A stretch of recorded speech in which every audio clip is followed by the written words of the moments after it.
All right, ready? Yeah.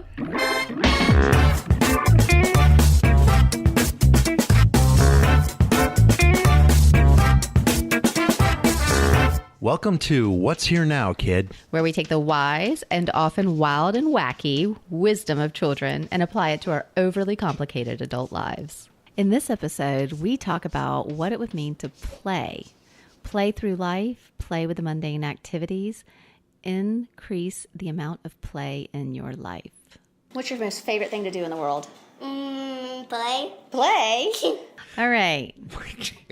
All right, and thank you for coming. I know. All right. Well, I do have to start this one by reminding you all that our whole goal in this podcast is taking the innocent wisdom of children and applying it to our overly complicated adult lives.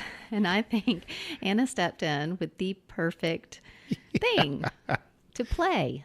And it was very economical. That's it. I'm not going to explain playing. Well, let's say it, because honestly, we try and make it complicated. What Yeah. about play? What about that? You know, Yeah, it really yeah. is just play, Who's out there not playing? right? Who's out there not playing? And, Catherine, it's not just about the physicality of, going and getting in a golf game or a tennis match or whatever, riding your bike. What about playing with each other? Like, we say this in coaching, like, who's here to play? Mm-hmm. Right? Who's going to come in, show up candid and authentic and connect? Yep. Yeah, two things came to mind. I was thinking about playing in our everyday life. Yeah. How do you play for work? And then the other thing I thought of was, what about how do you play with life? Mm-hmm. What if everything just weren't that fucking important? Oops. Will that go blooper?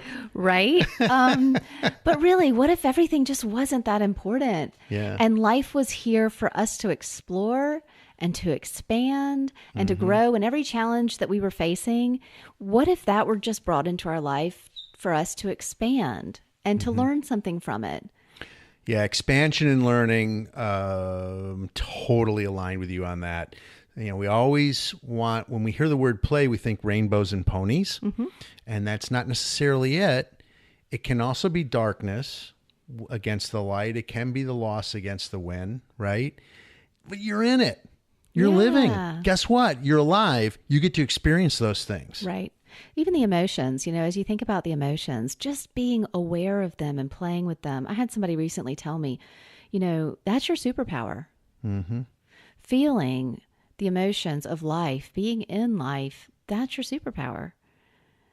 And I thought, oh, wow, it comes back to our common theme, which is presence. It does. And I'd like to just expand a little bit on emotions and feelings here, too, for some clarity for some of out there. I've been doing a lot of reading about that recently, and it surrounds the idea of confidence. Mm-hmm. Emotions are what the body connects to, are the actions, the reactions of the body in a moment. Feelings are what the mind reacts to in that moment and also connects to the emotions. Thoughts are the language of the mind, Yep. and emotions are the language of the body. There you go. So think about those things, because we sometimes we have trouble connecting common language versus common understanding. They are not interchangeable. They really are two different things, very real things that are happening to you. Well, and the thing with that is there's a connection between them. So you have a thought, Yeah. a chemical gets released, it signals the body, this is how we're going to feel, which signals another thought. So that goes positive or negative. If you have an insecure thought, it creates a chemical, that creates a feeling in the body. I feel insecure, which is the whole loop. And it can go the other direction. You have a positive thought, and then you start feeling really good. And again, it's not about not ever having those negative emotions or those experiences that feel challenging. And because I think that that's part of life. How do we be within that? Yeah, right. It's the recognition of it and to stay with it, and it's okay. Yeah. It's okay. Well, yeah. And I think to live more with the what ifs, because for me, that would be playing with life. You got to say more about that. What if I could move through this challenging situation and really feel confident on the other side? What if I could visualize myself not diving down so deep into this, not going down the rabbit hole? Like I get triggered because of whatever, my boss or a coworker said something to me, or my bank account starts dipping low. And now the anxiety comes. What if I could really see beyond this? What if I could see a solution through this that would leave me feeling good on the other side? So the what if opens the mind up to all of the infinite possibilities that are out there, and brings the opportunity to connect to one of those out there in the quantum field that could be the reality. Yeah. Versus what the mind says, which is this is going to be the way it is, because that is a record of the past. That is coming from an emotion or something that's been imprinted on us from the past. The what if opens up to the future and says, this is how I'd like to create this now. I'd like to feel confident through this. I'd like to see myself, having that relationship that I want, or having the job and career that I want. Yeah, I like it. And you said quantum, which that was incredibly impressive. I just want to say that. Okay. I don't think I've ever heard you say quantum before. It's not a common one. So yeah, I think that what's really cool about this is it comes into the idea of you're in it, you're playing in it, and it's exciting. And when you come out from that on the other side, how much more exciting it is for you because you did it. Like you, I don't know what you want to call it, you surpassed whatever the issue is. You exceeded your expectations of yourself. You overcame some sort of adversity. You accomplished some great thing. Or right? I didn't allow that situation to trigger me the way it has in the past. I didn't allow my coworker saying that thing or sending that email to take me down that path. Because a lot of the way that I see it, I've spent a lot of time visualizing outcomes, end outcomes. I want things to be this way, this way, this way. And I think that's fine. I think that's a great thing to do. And I learned a while ago that actually what I want to visualize is how I feel through the process, how I navigate that process called life. Because to be honest, you could get one of those end outcomes and still feel kind of cruddy about it. You know what I mean? Or not be in a good space. So how do we navigate through? So visualizing that person that you want to be also involves how you want to navigate, how you want to move through life, how you want to meander through this world. Or as we started this out with play. Right. Play Exactly. through life.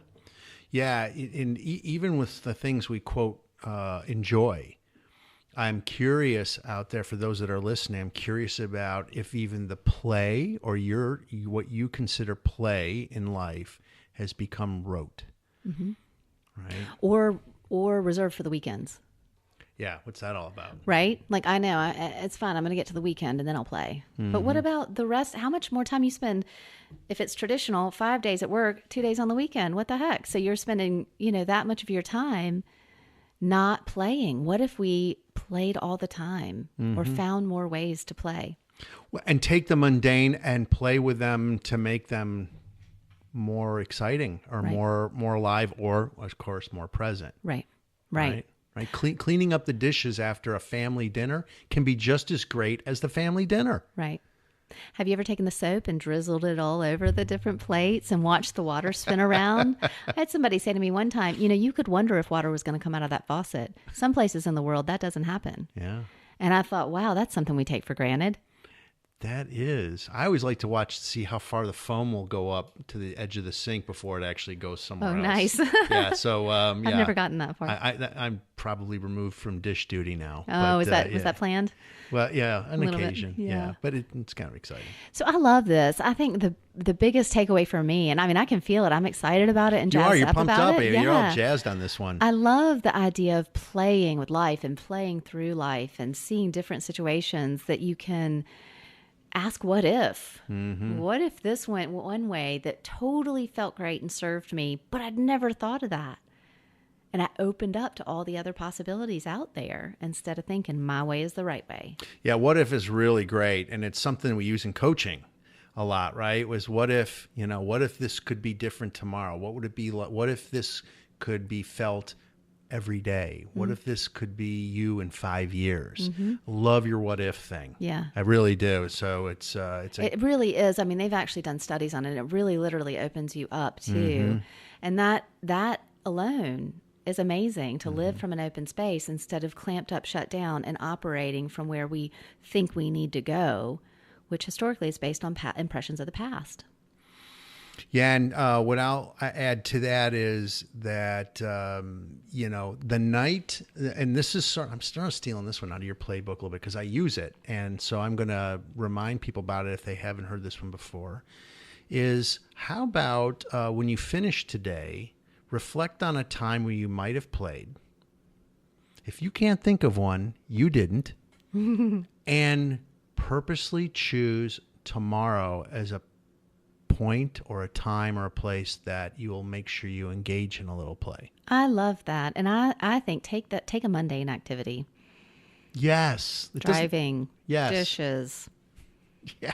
Right. Typing emails. See if you walking get creative. The dog. Yeah. Something that you would look at as sort of an automatic or maybe even a burden or a duty. And invert it. Play with it. Yeah. Change the perspective of that thing. Awesome. Okay. Well, if you like what you've heard today, please go onto iTunes and leave us a 5-star review. We'd love to hear from you. We're also on all the other platforms like Facebook, LinkedIn. Reach out to us. We're at what'sherenowkid.com. Yeah, absolutely. Come say something to us, and we'd love to hear from you, and we'll answer you back. Hey, Catherine, where do they find us? We are at what'sherenowkid.com. What'sherenowkid.com. It gets better every time you say it. I know, doesn't it? It's just cool. And I'm Joe Shum. I'm a success coach with Soul Patch Hippo. Be big, be cool, be hippo. And I'm Catherine Sable. I am a coach as well, and I inspire entrepreneurs to do epic shit. Yeah.